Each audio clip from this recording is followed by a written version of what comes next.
माई बाप घर के भार हो गई, माई बाप घर के भार हो गई, भाई से बढ़ के अपन सार हो गई।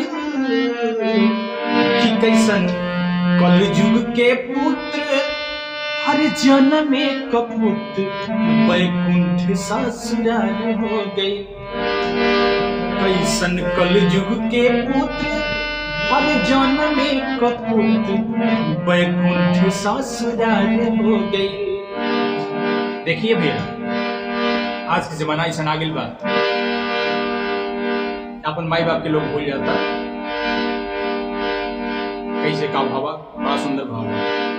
माई बाप घर के भार हो गई, भाई से बढ़ के अपन सार हो गई।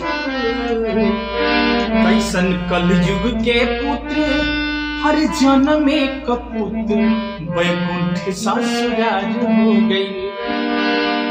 कैसन कलयुग के पुत्र हर जन्म में कपूत वैकुंठ ससुराल हो गई।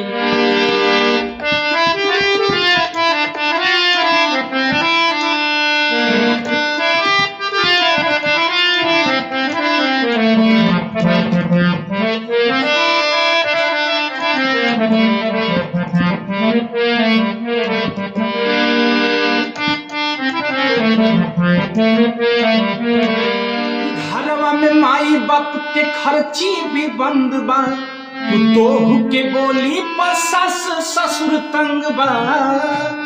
घरवा में माई बाप के खर्ची भी बंद बा, तोहू के बोली पर सास ससुर तंग बा। तोहू के बोली पर सास ससुर तंग बा। सब खत्म शिष्टाचार हो गई, सब खत्म शिष्टाचार हो गई। कैसन कलयुग के पुत्र हर जन्म में कपूत वैकुंठ ससुराल हो गई।